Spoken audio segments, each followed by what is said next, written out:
Hello दोस्तों, ठोस अवस्था नामक इस वीडियो लेक्चर में मैं आपका एक बार फिर से बड़े तहे दिल के साथ स्वागत करता हूं। दोस्तों, जैसा कि आप जानते हैं कि हम पिछले वीडियो लेक्चर में आपका जो पहला चैप्टर है ठोस अवस्था सॉलिड स्टेट, उसको हम खत्म कर चुके हैं। वो जो है ना हमारा पूर्ण रूप से संपन्न हो चुका है। आज हम आपके लिए इसी चैप्टर से कुछ न्यूमेरिकल लेके आए हैं, उन पे बात करेंगे। उन पे बात करने से पहले हम आपको बता दें कि हमारा जो ये ठोस अवस्था नामक जो चैप्टर है, इससे जो मतलब हमारा टोटली जो सिलेबस है उसमें 30% कम किया गया है ना, उसमें से इस चैप्टर में से आपको क्या क्या नहीं पढ़ना है, इस चैप्टर से आपके लिए क्या क्या गायब कर दिया गया है, उसके लिए हम बात करते हैं। उसके बाद ये क्वेश्चन है हम करेंगे। देखो, जैसा कि है आपका एक तो है, पहली चीज है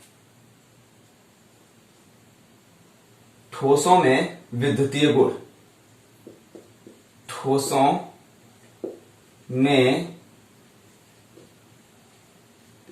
विद्युतीय गुण।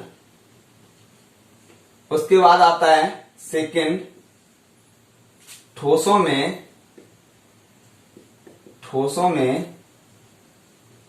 चुंबकीय गुण। इसको भी हटा दिया गया है, इन दोनों को हटा दिया गया। उसके बाद है चालक, अचालक और अर्धचालक।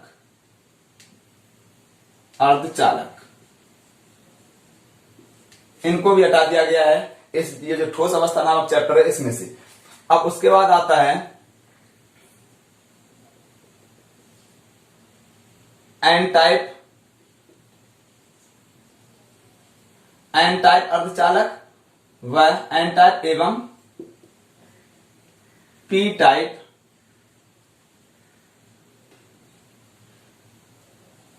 अर्धचालक। इनको भी हटा दिया गया है। तो आपको नजर आ रहा होगा, देखो, ठोसों में विद्युतीय गुण, ठोसों में चुंबकीय गुण, चालक, अचालक, अर्धचालक, एन टाइप एवं पी टाइप अर्धचालक। इन चीजों को आपके सॉलिड स्टेट से क्या किया गया है, गायब कर दिया गया है। जो 30% सिलेबस कम हो रहा है, इसी प्रकार जब हम आगे चैप्टर लेके आएंगे उसमें से भी हम पढ़ाएंगे तो टोटली, लेकिन उसमें से क्या गायब किया गया है, आपको इस साल के लिए क्या पढ़ना है, वो चीज हम उन पे बात करते रहेंगे। लेकिन ठोस अवस्था नामक जो चैप्टर है, इससे हमने आपको बता दिया आपके सिलेबस में से इन चीजों को गायब कर दिया गया है, इनको आपको नहीं पढ़ना। हाँ, लेकिन आप जितना ज्यादा पढ़ोगे आपके लिए अच्छी बात होगी, है ना। तो आपकी मर्जी, लेकिन अभी ये क्या है, आपके लिए हटा दिया गया है। चलिए, अब हम आपके लिए बात करेंगे जो कुछ हम न्यूमेरिकल लेके आए हैं इसी चैप्टर से, उन पे। अब देखो क्या है, हमारा पहला न्यूमेरिकल है। देखो, दो तत्व ए तथा बी से मिलकर एक घनी यौगिक का निर्माण करते हैं, या दो तत्वों से मिलकर ए तथा बी से मिलकर एक घनी यौगिक का निर्माण होता है। अतः ए घन के कोनों पर तथा बी फलकों के केंद्र पर स्थित है, तो यौगिक का अणुसूत्र बताइए। देखो क्या कह रहा है, बड़े आसानी से समझेंगे। देखो क्या है, देखो, दो तत्व ए तथा बी से मिलकर बना है, ठीक है। कैसा, घनी यौगिक बना है। घनीय मतलब घन के आकार का, समझना। इसे हो क्या रहा है, इसमें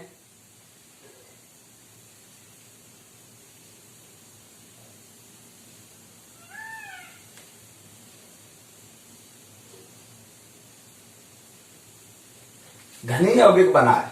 फिर क्या कह रहा है, अतः ए घन के, ए जो तत्व है वो घन के कोनों पर स्थित है।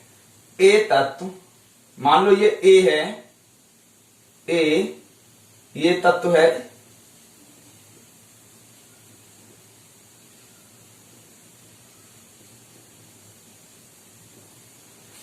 ए तत्व घन के कोनों पर स्थित है तथा बी फलकों के केंद्र पर स्थित है।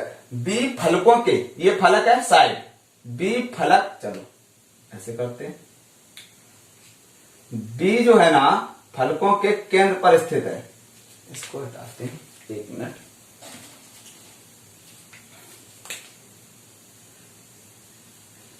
बी तत्व जो है फलकों के केंद्र पर स्थित है। इस प्रकार सामने वाले पे भी होगा, पीछे वाले पे भी होगा। इस प्रकार 6 फलक होंगे कि नहीं होंगे। तो ये कह रहा है ए तत्व कोनों पर स्थित है और बी फलकों के केंद्र पर स्थित है। वही पासे वाली बात हमने जो क्या एकक कोष्टिका के जो प्रकार पढ़ रहे थे उसमें हमने इस पे बात की थी, वहीं से ये न्यूमेरिकल बनेगा। देखो तो हम कहना चाहें क्या होता है, देखो सॉल्व करेंगे। सॉल्व हमें ज्ञात है,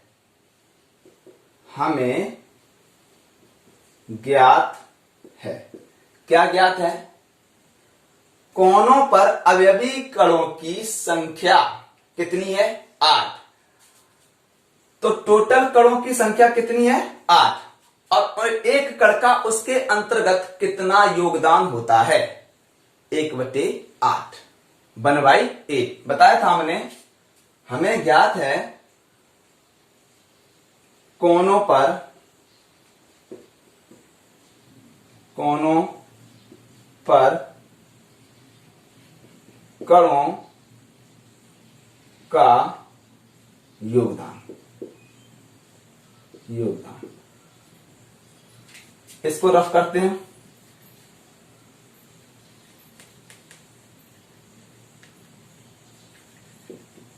कोनों पर कणों का योगदान कितना आता था? आपको पता है 1/8। ठीक है, पिछले वीडियो में जब हम पढ़ रहे थे फिर से जो हमारा था क्या एकक कोष्टिका के प्रकार, उसमें हम ये चीजें सब कुछ समझ चुके हैं। अगर आपने वो वीडियो लेक्चर ना देखा हो आप उसको देख लें, उसके बाद यहाँ पे ये न्यूमेरिकल देखें आकर, ये करें आकर के, तभी आपको अच्छे से समझ में आएगा। चलिए उसके बाद क्या है, बी फलकों के केंद्र पर स्थित है। फलकों के केंद्र पर स्थित है। तो हमने बताया था कि फलकों पर कणों का योगदान। देखो कोई साइड थी, मान लो हमने एक साइड ली थी, ये कोनों पर एक कण है, एक कण ये, एक गेंद हमने इधर, मतलब 4 गेंदें ऊपर रखी थी, 4 नीचे, एक इधर से दबा दो, इधर से दबा दो, इधर से। अब जो मान लो एक साइड ले रहे हैं हम कोई, अब इधर से जो हम गेंद दबाएंगे कुछ इस प्रकार से आएगी।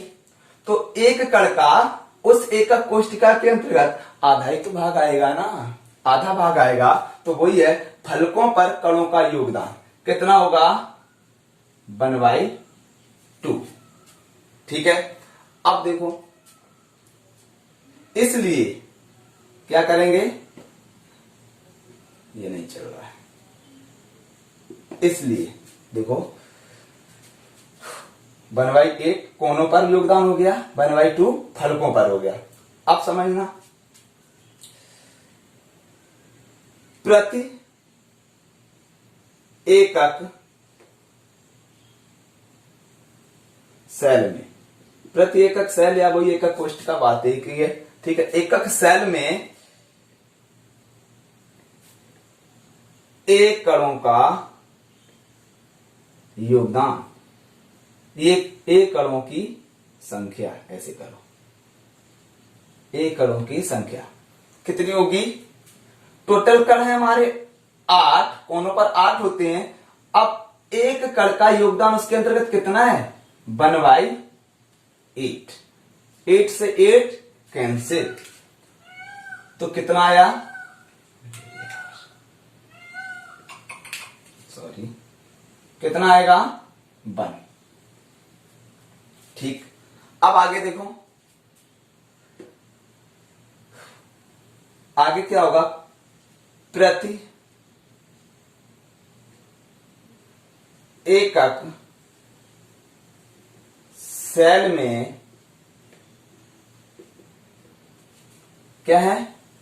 बी कणों की संख्या, बी कणों की संख्या क्या होगी? देखो बी जो फलकों पर कण उपस्थित होते हैं उनका कितना, एक कण का कितना योगदान होता है? 1/2। टोटल फलक हैं कितने? 6। तो बी कितने होंगे? 6। तो वही बात है, देखो कितना होगा, टोटल कण होंगे हमारे 6 और एक कण का योगदान 1/2, इससे ये कैंसिल। तो क्या हुआ, जब इसे कैंसिल करेंगे तो कितना आएगा 3। तो देखो ए कणों की संख्या कितनी आई 1 और बी कणों की संख्या कितनी आई 3। तो क्या लिखेंगे, अतः यौगिक का अणुसूत्र क्या हो जाएगा, आपको पता है। अब देखो ए कितना है, ए कणों की संख्या कितनी आ रही 1 और बी कणों की संख्या कितनी आ रही 3। तो क्या लिखेंगे, ए अकेला है, बी 3। तो इस प्रकार ये हमारा हो जाएगा क्या, यौगिक का अणुसूत्र। उम्मीद करता हूं आप लोगों को समझ में आया होगा। देखते हैं अगला क्वेश्चन है हमारा, एफसीसी संरचना में ए परमाणु कोनों पर, एफसीसी मतलब फलक केंद्रित एकक कोशिका, ठीक है। संरचना में ए परमाणु कोनों पर, बी परमाणु फलक केंद्र पर स्थित है, ठीक है, वही बात है। ए परमाणु जो है ना कोनों पर स्थित है और बी प्रत्येक फलक पर स्थित है। आपको पता है साइड कितनी, फलक कितनी 6 होती हैं, ठीक है। तो वही कह रहा है स्थित है, यदि बी का एक परमाणु किसी फलक केंद्र बिंदु से हटा लिया जाए तो यौगिक का सूत्र क्या होगा। समझो, इसे सॉल्व करते हैं हम इसे। कह रहा है ए परमाणु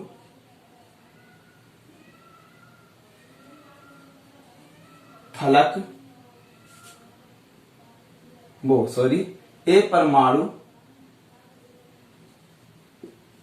कोनों पर है। तो क्या करेंगे हम, तो ए परमाणुओं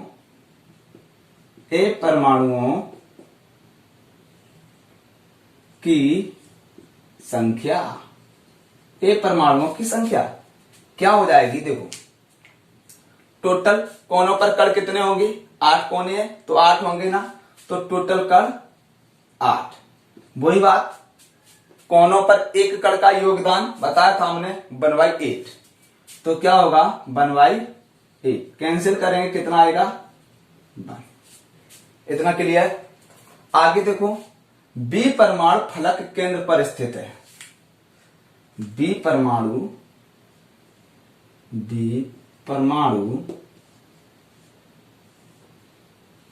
फलक केंद्र पर,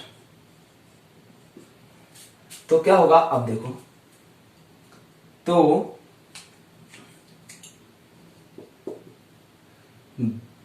बी परमाणुओं की संख्या, बी परमाणुओं की संख्या, एक लाइन है इसमें, इसे समझना। यदि देखो टोटल फलक 6 होंगे तो बी प्रत्येक फलक पर स्थित होगा, तो टोटल बी 6 होंगे। लेकिन इसमें क्या कह रहा है, यदि बी का एक परमाणु किसी फलक केंद्र बिंदु से हटा लिया जाए, टोटल 6 है, एक फलक से बी का एक परमाणु हटाने को कह रहा है, चलो हटा दिया, कितने बचे 5, ठीक है।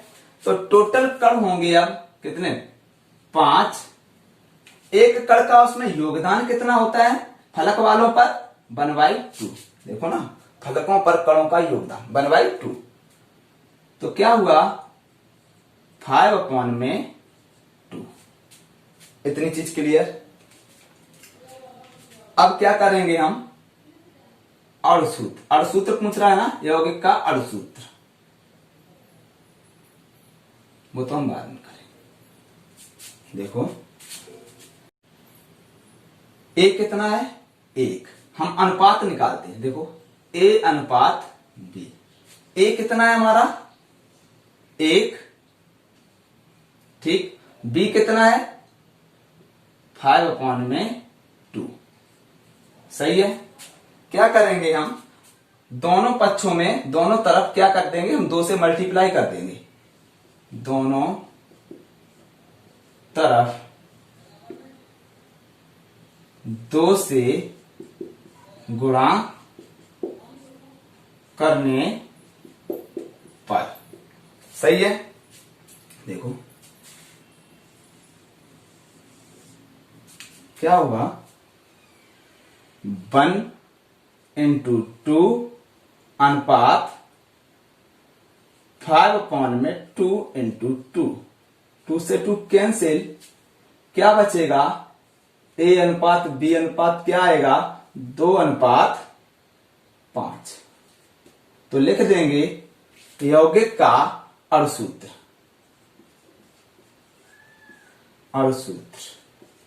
देखो A कितना बन रहा है 2, B कितना बन रहा है 5, तो यौगिक का अणुसूत्र बराबर A2B5। ये हो जाएगा आपका आंसर। उम्मीद करता हूं आप लोगों को समझ में आ रहा होगा। अगर समझ में आ रहा है तो अच्छी बात है, अगर नहीं आ रहा है, जो भी जहां भी आपको समस्या लग रही है, आप हमें कमेंट बॉक्स में कमेंट करके बताएं कि यहाँ पे हमें प्रॉब्लम आ रही, छोटी से छोटी जो भी जहां भी कोई प्रॉब्लम लग रही हो, आप हमें तुरंत कमेंट बॉक्स में कमेंट करके बताएं, इस टॉपिक से रिलेटेड आपको जो भी समस्या आ रही हो। ठीक है, आगे बढ़ते हैं। आगे हम कुछ और न्यूमेरिकल लेके आते हैं, इसको हम रख करते हैं आगे। अगला क्वेश्चन है हमारा, देखो एक एफसीसी संरचना वाले धातु की परमाणुीय त्रिज्या 500 पिकोमीटर है, 500 पिकोमीटर है। इसके मात्रक कोष्टिका के किनारे की लंबाई ज्ञात कीजिए। देखो इसे, एक एफसीसी संरचना वाले धातु की, एक कोई धातु है जो कि एफसीसी संरचना बना रहा है, ठीक है, उसमें क्या दे रहा है, चलिए उसमें दे क्या रहा है, परमाणुीय त्रिज्या 500 पिकोमीटर, इसमें दे रहा है ये आर बराबर, मतलब त्रिज्या 500 पिकोमीटर। सिंपल क्वेश्चन है, परेशान होने वाली बात नहीं है, बस थोड़ा ऐसे हमें रिलेट करना होगा, कहां पे क्वेश्चन ले जा रहा है ये चीज समझनी होगी। अगर ये चीज समझ ली, क्वेश्चन बहुत आसान हो जाता है कि हाँ ये कह क्या रहा है और पूछ क्या रहा है और दे क्या रहा है, मतलब ये किन के बीच में कनेक्शन लाने की कोशिश कर रहा है, ये चीज समझनी बहुत जरूरी है। देखो इसके मात्रक कोष्टिका के किनारे की लंबाई, देखो कोई एकक कोष्टिका है, समझना, एकक कोष्टिका है, इसमें क्या कह रहा है, इसकी परमाणुीय त्रिज्या आर तो दे दी इसने, लेकिन इसके किनारे की लंबाई, ये किनारा है ना, इसके किनारे की लंबाई, इसको हम ए मानते थे। इस चीज को समझने के लिए आपको पहले कहां पे जाना पड़ेगा, मतलब यहां तो हम समझा ही देंगे, लेकिन और अच्छे से समझने के लिए आपको पीछे जो हमने कराया था एफसीसी की संकुलन क्षमता, जो हमने उसकी डेरिवेशन की थी, अच्छे से समझा था, एक एक पॉइंट क्लियर किया था, वहीं पे आपको वो वाला वीडियो हमारा देखना पड़ेगा और उसके बाद आपको ये न्यूमेरिकल बहुत अच्छे से समझना है। अगर वो वीडियो ना देखा हो आपने तो आप उसे जरूर देख लें, अगर देखा है तो आपको पता है, आपको बहुत आसान लगेगा। देखिए, तो मतलब कि एकक कोशिका के किनारे की लंबाई, इसे हम ए मानते थे, तो ये पूछ रहा है, ये पूछ रहा है, तो हमें आर और ए के बीच का रिलेशन पता करना है, जो कि हमने पता किया था उसी में, किसमें, एफसीसी की वो संकुलन क्षमता जो हम पता कर रहे थे उसी में। उसमें क्या था, हमने कोई एक साइड ली थी, देखो ऐसे करके एक कोई साइड ली थी, समझ लेना यहाँ पे। तो यहाँ पे भी एक कण होगा, प्रत्येक एफसीसी में क्या होता था, प्रत्येक कोने पर एक एक कण उपस्थित होता था और एक एक कण प्रत्येक फलक पर स्थित होता था। यही तो है फलक केंद्रित एकक कोशिका, मतलब एफसीसी। तो ये केंद्र में जो स्थित होगा इस प्रकार से होगा, यहां भी कण होगा, यहां भी। हमने क्या किया था, यहां से यहां तक एक लंब डाला था, तो इसको ए बताया था, इसको बी बताया था, इसको सी। ये त्रिभुज बना था एक हमारा त्रिभुज ए बी सी, ये सब कुछ हमने कराया है। अब देखो वृत्त की आदि क्या बताई थी, त्रिज्या, यहां से यहां तक की दूरी आर, ठीक है, इस वृत्त का केंद्र ये होगा, ठीक, तो यहां से यहां तक की दूरी r, यहां से यहां तक की दूरी r, यहां से यहां तक की दूरी r, यहां से यहां तक की दूरी, मतलब टोटल अगर इस भुजा को हम त्रिज्या के आधार पर नाम दे दें तो इसको 4r कह सकते हैं। और इसी भुजा को हमने ज्यामिति के आधार पर ज्ञात किया था, कौन, पाइथागोरस प्रमेय लगा करके, कर्ण स्क्वायर बराबर आधार स्क्वायर प्लस लंब स्क्वायर, तो ए बी स्क्वायर। अगर हमने कहा था ये घनी है तो घनी में हम प्रत्येक भुजा ए मानते हैं, ए मानते हैं कि नहीं है, तो वही चीज है, ये भी ए होगी हमारी, ये भी ए होगी, तो कर्ण स्क्वायर बराबर आधार स्क्वायर प्लस लंब स्क्वायर। वहां पे हमने क्या किया था, इस भुजा को उसी पाइथागोरस प्रमेय से क्या ज्ञात किया था, इस भुजा को ए बी बराबर तो आधार स्क्वायर लंब स्क्वायर, मतलब ए स्क्वायर प्लस ए स्क्वायर, दोनों ए ही है ना, तो क्या हो जाएगा टोटल 2a स्क्वायर। ठीक है, तो अब यहां से हमने जब स्क्वायर हटाया था तो क्या हुआ था, इससे स्क्वायर हटेगा, इस पे रूट आ जाएगा, √2a। ज्यामिति के आधार पर यही भुजा हमने निकाली थी √2a, और त्रिज्या के आधार पर यह भुजा क्या हो रही है 4r।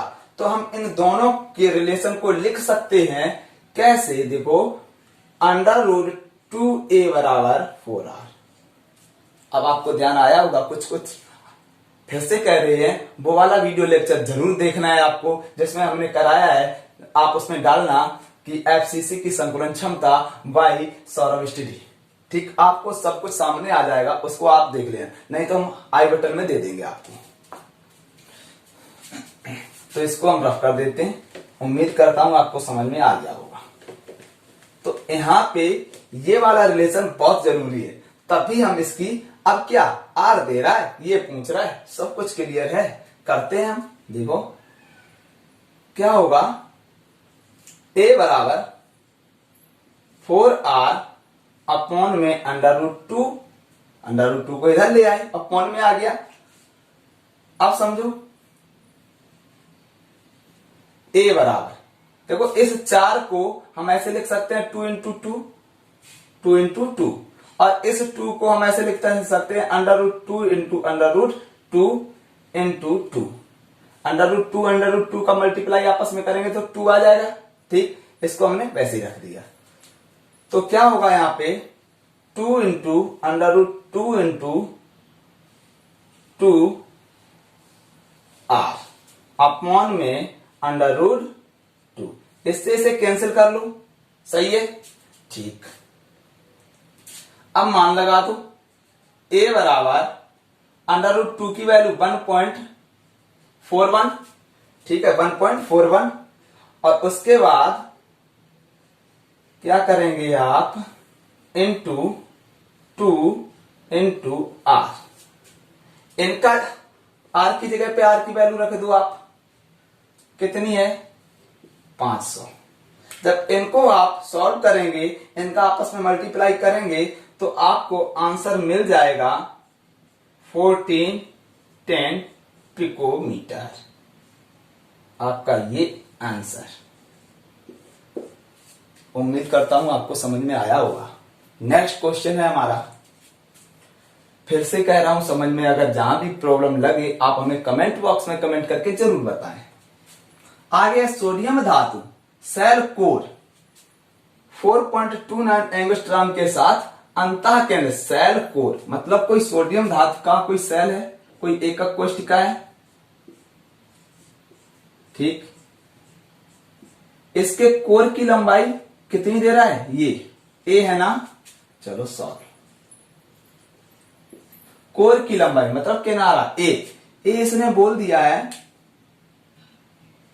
ए बराबर दे रहा है 4.29 एंगस्ट्रॉम। ठीक, आगे देखो, अंतः केंद्रित घनीय जालक संरचना में क्रिस्टलीकृत होता है। अंतः केंद्रित मतलब कि ये क्या कह रहा है, अंतः केंद्रित मतलब बीसीसी था ना, हमने क्या कहा था, अंतः केंद्रित को बीसीसी कहा था, बॉडी सेंटर्ड यूनिट सेल। ठीक, तो ये बीसीसी संरचना बना रहा है। तो देखो पिछले वीडियो में क्या था, एफसीसी दे रहा था और उसमें ए पूछ रहा था। ठीक है, अब इसमें क्या है, बीसीसी दे रहा है और क्या पूछ रहा है, क्या पूछ रहा है, वो त्रिज्या पूछ रहा है, सोडियम परमाणु की त्रिज्या मतलब कि R। इनके बीच में भी हमने एक रिलेशन पता किया था। रिलेशन हमारा क्या था, देखो ये वाली भुजा हमने ज्ञात की थी, ये वाली कैसे, इसके लिए आपको जाना होगा, देखना होगा जो कि है बीसीसी की संकुलन क्षमता, वो वाला वीडियो। ठीक, ये वाली भुजा पता की थी हमने कब, पहले ये वाली भुजा ज्ञात करनी होगी हमें, ये वाली भुजा ज्ञात की थी कैसे, वही पाइथागोरस प्रमेय से। तो इनके बीच में एक रिलेशन लेके आए थे हम, इनके बीच में रिलेशन आया था, ये वाली भुजा वही त्रिज्या के आधार पर हमारी निकली थी 4r। ठीक है, उसके बाद ज्यामिति के आधार पर यही भुजा हमने ज्ञात की थी क्या, √3a। ये रिलेशन था किसमें, बीसीसी में। ठीक है, अब क्या करेंगे हम, यहां पे r बराबर √3 इंटू